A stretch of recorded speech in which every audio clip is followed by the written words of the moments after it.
yang menyebabkan kita tidak terlalu sadar dengan krisis itu adalah TikTok. TikTok menghibur kita, TikTok lucu-lucuan di short YouTube dan sebagainya, kita lucu-lucuan di situ. Kita tidak sadar bahwa sebenarnya bagian terbesar dari rakyat Indonesia sekarang menderita. 60% rakyat Indonesia masuk kategori miskin, susah untuk makan, bingung mencari nafkah ke depan harus seperti apa. Itu adalah fakta. Bahwa sekarang puluhan ribu karyawan sudah di PHK, itu adalah fakta. Bahwa ada begitu banyak, puluhan ratusan bahkan pabrik-pabrik di Indonesia gulung tikar, itu juga adalah fakta. Bahwa sejak Pak Prabowo diangkat sebagai presiden, IHSG sudah turun lebih dari 20%, itu juga adalah fakta. Bahwa semakin sedikit lapangan pekerjaan yang bisa disediakan sama pemerintah, 16 juta berbanding 2 juta sekarang, kurang dari 2 juta, itu juga adalah fakta. Bahwa sekarang rumah tangga di Indonesia banyak yang turun tahta dari ekonomi menengah menjadi ekonomi bawah, itu fakta. Bahwa bagian besar rakyat Indonesia sekarang makan tabungannya sendiri, uang tabungannya sendiri, itu juga adalah fakta.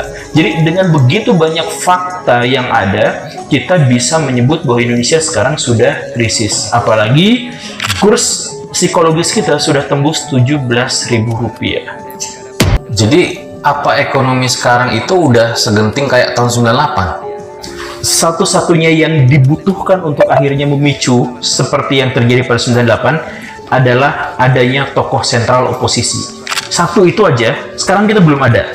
Kalau itu udah ada, kita akan mengalami krisis ekonomi 98, krisis multidimensi 98. Jadi gini Kang, semua hal yang memicu krisis 98 itu sekarang sudah terjadi, semua hal, dalam dan luar negeri, semua hal sudah. Jadi misalkan krisis 98 itu dimulainya dari mana? Dari Thailand merembet ke Indonesia. Ini juga Indonesia merembet dari Thailand ke Indonesia. Dan biasanya baru ketahuannya di bulan Maret. Kemarin bulan Maret itu ketahuan banget. Biasanya bulan Maret. Kenapa? Nanti kita bahas. Dan kemudian ujung-ujungnya adalah semua indikasi-indikasi ekonomi kita melambat atau jatuh dan seterusnya, itu juga sudah menjadi fakta. Tapi yang menyebabkan krisis ekonomi 98 itu berubah menjadi krisis multidimensi, pada waktu itu ada pimpinan oposisi yang kuat. Katakanlah Pak Amin Rais.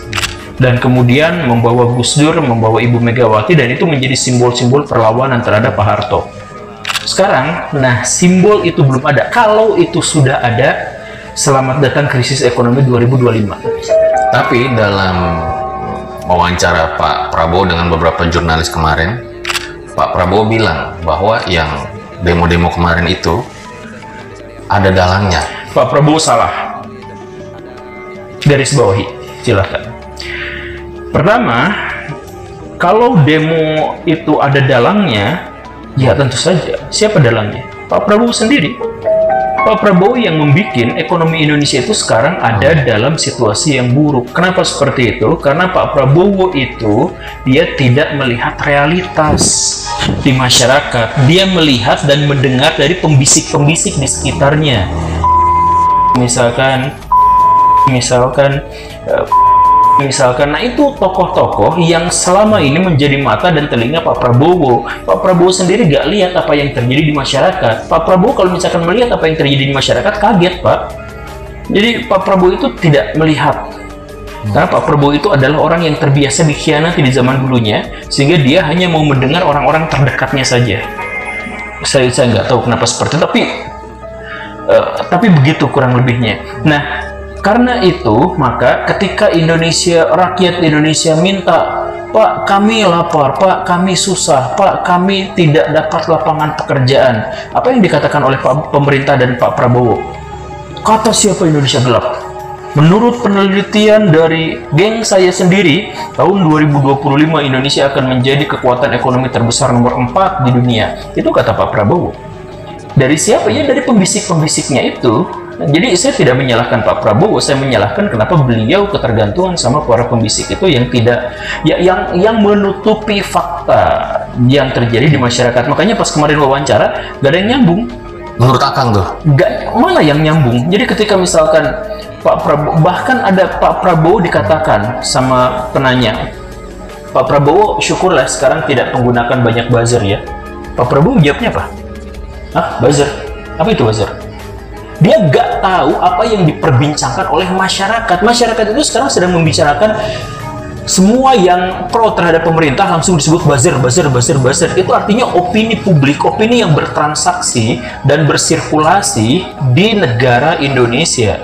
Sebanyak itu orang ngomong buzzer, sebanyak itu orang mencap buzzer, Pak Prabowo nggak tahu buzzer itu apa.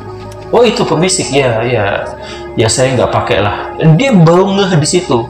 Dia bukan soal pakai atau nggak pakai buzzer, dia nggak tahu apa yang menjadi opini publik.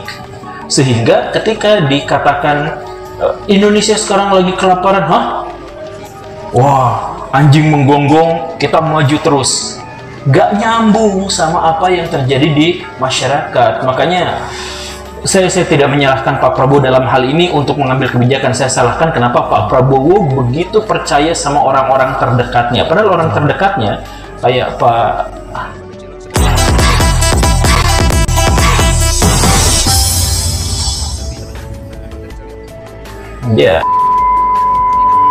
apa punya cacat politik tertentu atau tidak, atau mencoba untuk menghalang-halangi realitas untuk bisa diakses sama Pak Prabowo, kan kita tidak tahu.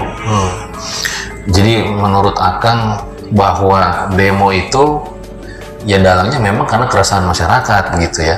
Keresahan masyarakatnya dimulai dari mana? Demo Indonesia habis-habisan sekarang itu dimulainya dari Gibran diangkat, demo. Kemudian Kaisang mau diangkat, Indonesia biru, darurat biru, demo lagi. Kabur aja dulu, demo lagi. Kemudian Indonesia gelap, demo lagi. Sekarang RUU TNI gelap lagi. Dari semua isu itu, mana yang tidak disebabkan oleh pemerintah? Mana yang tidak disebabkan oleh Pak Prabowo Subianto? Dari semua yang tadi itu. Pemilihan Gibran dari Pak Prabowo. Kabur aja dulu, ya karena sulitnya untuk mendapatkan lapangan pekerjaan di sini. Iya kan, dari pemerintah juga. Jadi semuanya dari Pak Prabowo. Jadi dalangnya itu adalah Pak Prabowo sendiri. Tapi ini ada yang menarik juga gitu Kang ya. Kemarin sempat viral juga gitu ya, bahwa katanya salah satu dalang nih dari berita-berita yang beredar krisis ekonomi itu George Soros. Bukan dalang, penyusup. Penyusup tuh gimana? Dia akan selalu datang ke tempat di mana dia punya potensi dapat keuntungan yang besar. Jadi George Soros itu datang ke Cina, tapi nggak bisa ngapa-ngapain. Nah, ini Cina ekonominya sehat.